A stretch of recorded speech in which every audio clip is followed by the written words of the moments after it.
दोस्तों बस कुछ ही घंटों का इंतजार है, उसके बाद बैलेट पेपर खुलने शुरू हो जाएंगे, उसके बाद ईवीएम्स खुलनी शुरू हो जाएंगी, मतगणना स्टार्ट हो जाएगी, चुनावी नतीजे आने शुरू हो जाएंगे और ये पता चल जाएगा कि हरियाणा में किसकी बन रही है सरकार। लेकिन दोस्तों जो लबोलुबाब एग्जिट पोल्स का रहा वो लगभग यही बताता है कि कांग्रेस की सरकार हरियाणा में बन सकती है। कम से कम संभावनाएं तो ऐसी जाहिर की जा रही हैं। इन संभावनाओं के बीच कांग्रेसी खेमे में जबरदस्त हलचल है, अलग अलग तरह की खबरें तैरने लगी हैं।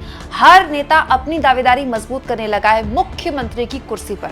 जी हाँ दोस्तों, कांग्रेस ने एक बड़ी गंभीर और बड़ी लड़ाई जीती।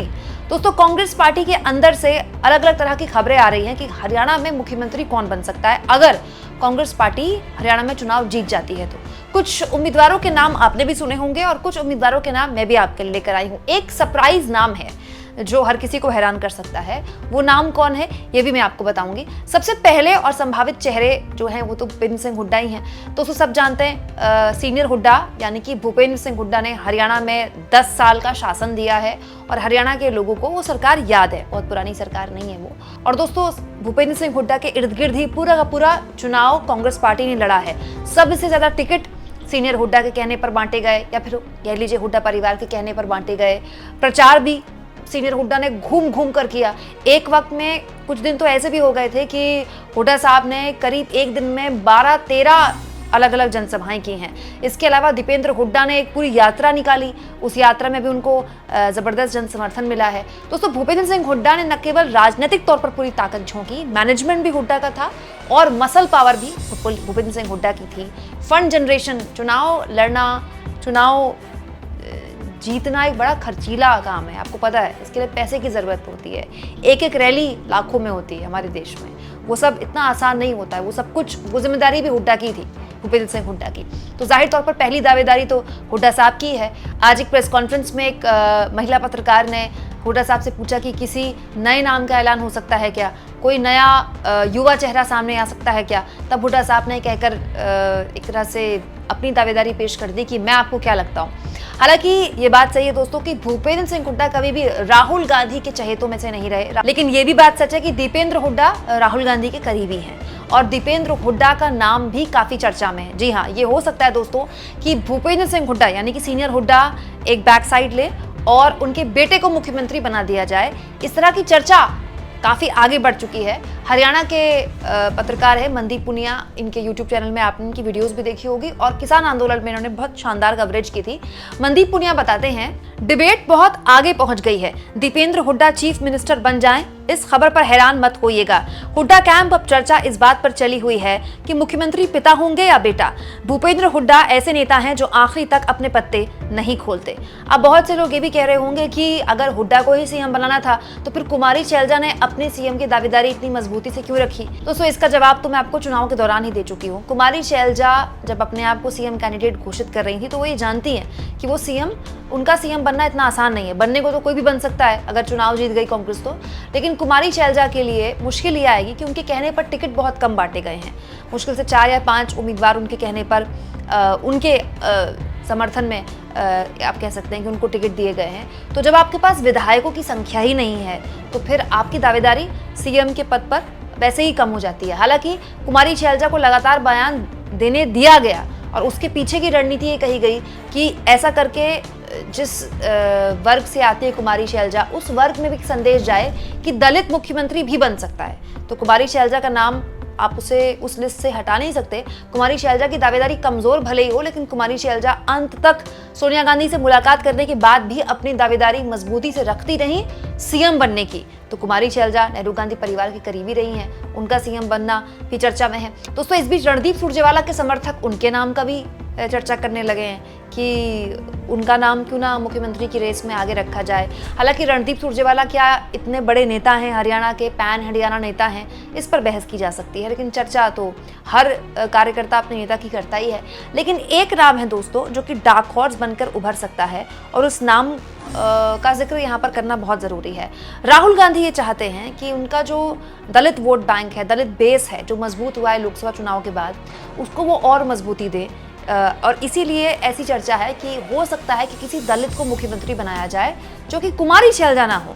दोस्तों उदय भान प्रदेश अध्यक्ष हैं हरियाणा के कांग्रेस पार्टी के और हुड्डा के बेहद करीबी हैं।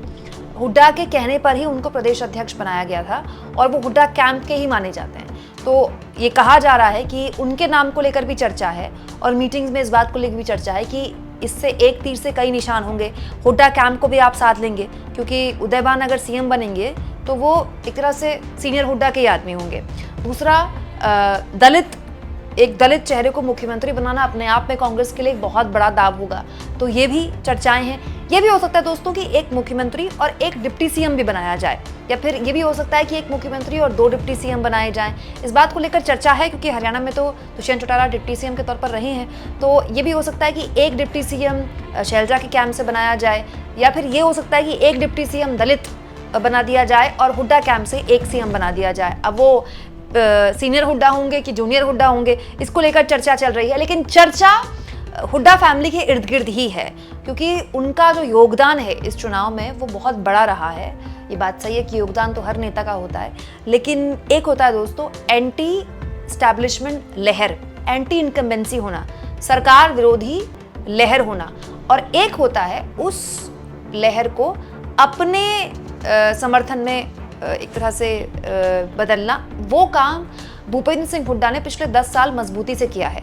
इसमें कोई दो राय नहीं है दोस्तों कि नेता प्रतिपक्ष के तौर पर न केवल विधानसभा में हुड्डा साहब ने मजबूती से अपनी बात रखी, बल्कि सड़क पर उनके बेटे दीपेंद्र हुड्डा ने लगातार, चाहे संसद में हो चाहे सड़क पर हो, अपनी यात्रा के जरिए हरियाणा के लोगों में विपक्ष की एक स्पेस केवल वही हैं ये दिखाने की भी कोशिश की है। बहुत से लोग ये कहते हैं कि कुमारी शैलजा बहुत सीनियर है।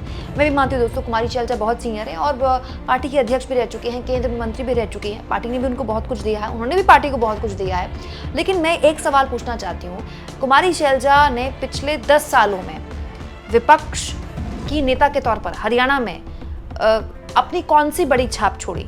उन्हें कोई रोक तो रहा नहीं था। अगर वो बीजेपी सरकार की गलतियां पिछले 10 सालों में जमीन पर उतारती, उसके लिए जमीन पर संघर्ष करती, उनको कौन रोक रहा था ऐसा करने के लिए?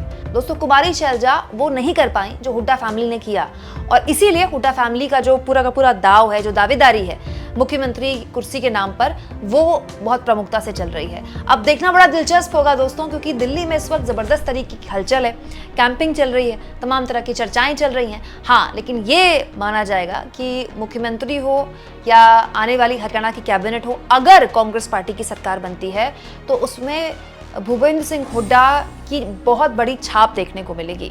या तो वो सीएम बनेंगे, या उनके बेटे सीएम बनेंगे, या जो भी सीएम बनेगा, या जैसा भी मंत्रिमंडल बनेगा, उसमें भूपेंद्र सिंह हुड्डा की बहुत चलने वाली है। दोस्तों, कांग्रेस पार्टी में इस बात को लेकर भी चर्चा है कि पिछले 10 सालों में बीजेपी ने जाट नॉन जाट पॉलिटिक्स की, तो एक बार फिर से हरियाणा में जाट मुख्यमंत्री बनाकर आप हरियाणा में उसी राजनीति को दोबारा से कर सकते हैं, जिसके लिए कांग्रेस पार्टी मशहूर रही है हरियाणा में, जिसकी वजह से उसको हमेशा जनाधार मिलता है। कांग्रेस पार्टी दोस्तों हरियाणा में एक कॉम्बिनेशन के साथ हमेशा से चुनाव जीतती आई है, और वो एक कॉम्बिनेशन साथ लेकर चलती है, हमेशा दलित और जाट का कॉम्बिनेशन।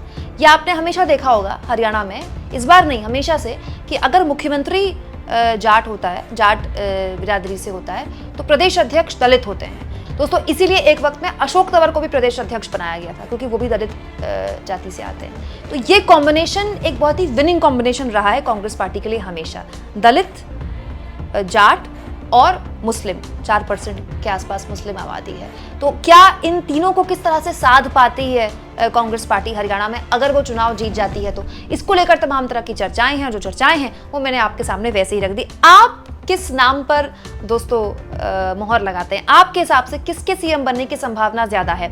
कमेंट बॉक्स में जरूर लिखें, और जितना हो सके चैनल को शेयर करें, सब्सक्राइब करें, और थैंक्स फॉर ज्वाइन। दोस्तों, ये 2 ऑप्शन है जिसके जरिए आर्थिक तौर पर भी आप चैनल के हाथ मजबूत कर सकते हैं।